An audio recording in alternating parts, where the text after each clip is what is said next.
बच्चों तो third level का तीसरा जो है पार्ट 2 कंटिन्यू करते हैं। But I have never again found a corridor that leads me to the third level at grand central station.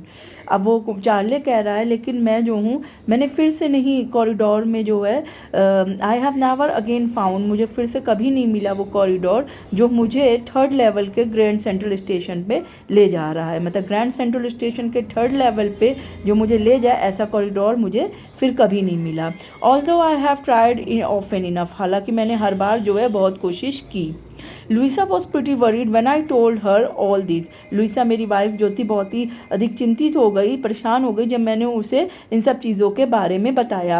And did not want me to look for the third level any more, और वो नहीं चाहती थी कि अब मैं third level की ओर और अधिक देखूँ या सोचूँ।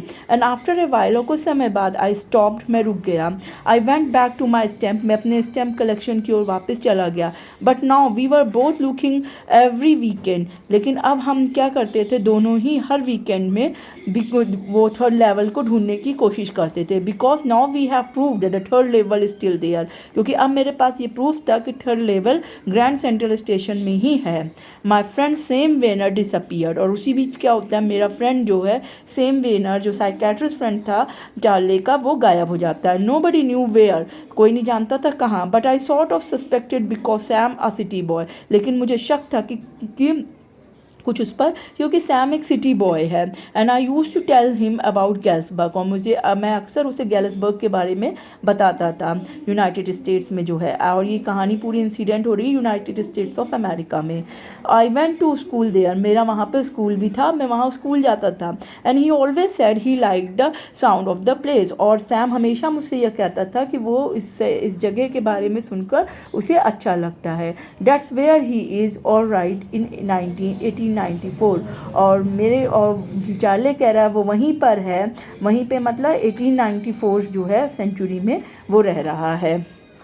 बिकॉज क्योंकि one night fussing with my stamp collection से, मैं अपने परेशान होके टिकट कलेक्शन से, आई फाउंड, मैंने पाया। Well do you know what a first day cover is, क्या आप जानते हैं फर्स्ट डे कवर क्या है? When a new stamp is issued, जब कोई नया टिकट जो होता है जारी होता है, स्टैम्प कलेक्टर बाय सम, स्टैम्प कलेक्टर्स जो होते हैं टिकट इकट्ठा करने वाले, कुछ उस नए टिकट को खरीद लेते हैं। And use them to mail envelopes to themselves, और उसे जो है खुद को जो है ईमेल कर देते हैं। On the very first day of sale, अपने जो है सेल के पहले ही दिन में। एंड पोस्ट मार्क प्रूव, और उस पर जो पोस्ट मार्क का निशान रहता है वो बताता है कि the day the envelope is called a first day cover, और उस पोस्ट मार्क का निशान ये प्रूव करता है कि वो जो एनवलप है वो फर्स्ट डे कवर है।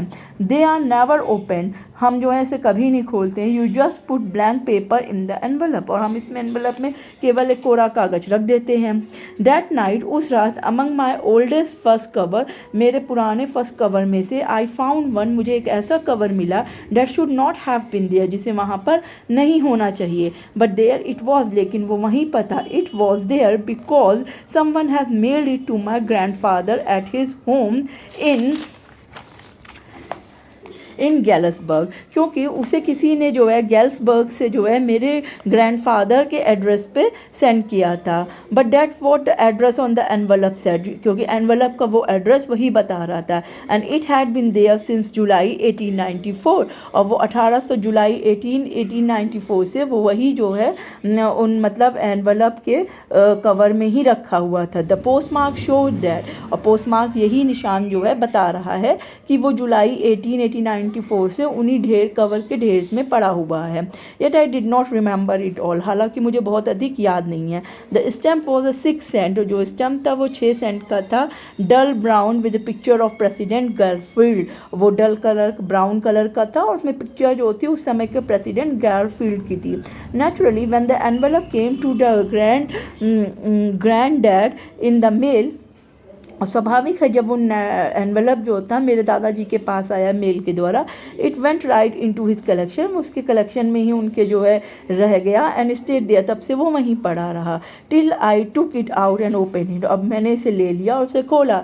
The paper inside was not blank, paper जो था अंदर से खाली नहीं था, उसमें कुछ लिखा हुआ था। अब उसमें क्या लिखा था? 1941 विलर्ड स्ट्रीट, गैल्सबर्ग, इलिनॉइस, जुलाई 18, 1894। गैल्सबर्ग, इलिनॉइस, ये वही जगह थी जहाँ पे हमारा चार्ले जो है जाना चाहता था। तो ये लेटर जो है सैम उसका फ्रेंड जो 1894 सेंचुरी में थर्ड लेवल के थ्रू पहुँच गया है, वो जो है सैम को ये लिख रहा है, सॉरी वो चार्ले को लिख रहा है। चार्ले से कहता है I got wishing that you were right, मेरी इच्छा है कि तुम सही रहो। Then I got to believing you were right, और मैंने ये विश्वास करना शुरू कर दिया है कि तुम सही थे, कि हाँ वाकई में थर्ड लेवल है। एंड चार्ले इट्स ट्रू, और ये सही है। I found a third level, मुझे थर्ड लेवल मिल गया है। I have been here 2 week, मैं यहाँ 2 हफ्ते पहले ही पहुँच गया था और रह रहा हूँ। एंड राइट नाउ, और अभी मैं down the streets at the daily, daily जो है स्ट्रीट्स का नाम है, वहाँ वो बता रहा है कि समवन इज प्लेइंग पियानो, कोई जो है पियानो बजा रहा है। And they are all out in the on the front porch singing, और सभी लोग जो है पोर्च पे आके एकदम गाना गा रहे हैं, सिंग नेली होम का, सिंग नेली होम कोई सॉन्ग होगा वो गा रहे हैं। And I am invited over for lemonade, मुझे जो है नींबू पानी पीने के लिए निमंत्रण मिला है। कम ऑन बैक, वापस आ जाओ तुम चार्ले या Louisa, keep looking till you find the third level, और तब तक ढूंढते रहो जब तक कि तुम्हें थर्ड लेवल नहीं मिल जाता। इट्स वर्थ इट, वो ये वाकई सही है। इट बिलीव मी, मेरा विश्वास करो। The note is sine Sam, और उस पर इस नोट पे साइन थे सैम के। At the stamp and coin store I go to, मैं जो तो स्टैम्प कलेक्शन और कॉइन कलेक्शन के गया। And I found out the Sam bought $800, मैंने पाया कि सैम ने $800 वर्थ ऑफ ओल्ड करेंसी, मतलब $800 को ओल्ड करेंसी में चेंज किया है। That ought to sum him up in a nice little a, और उसके बदले में वो थोड़ी बहुत घास फूस खरीदना चाहता है। फीड एंड ग्रेन बिजनेस, मतलब वो ग्रेन का जो है बिजनेस जो है करना चाहता है गैलिसबर्ग में, ठीक है। अब ही always said that he really wish he could do, वो हमेशा कहता था वो वही चाहता है जो वो कर सकता है। And he certainly can't go back to his old business, और उसने कहा कि वो अपने ओल्ड बिजनेस में वापस नहीं लौट सकता, क्योंकि 1894 में जब लाइफ इतनी पीसफुल है, इतनी हारमनी है, किसी तरह का स्ट्रेस नहीं है, तो वहाँ पे there is no need of any psychiatrist, किसी मनोवैज्ञानिक की ज़रूरत नहीं है। तो सैम इसीलिए कह रहा है कि मैं अपने पुराने बिजनेस की ओर नहीं लौट सकता हूँ, इसलिए मैं ग्रेन का ही बिजनेस करूँगा। नॉट इन गैलिसबर्ग इलिनॉइस इन 1894, वो कह रहा है कि गैलिसबर्ग इलिनॉइस 1894 में ये बिजनेस अब हिट नहीं है। हिज ओल्ड बिजनेस का वही पुराना business. Why Sam was my psychiatrist, क्यों सैम वही जो मेरा साइकेट्रिस्ट था, फ्रेंड था। तो ये आपको आई होप बच्चों थर्ड लेवल समझ में आया होगा।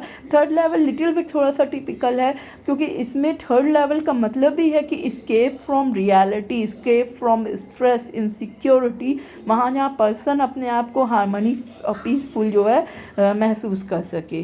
तो यही इस थर्ड लेवल का मतलब है। Okay, thank you.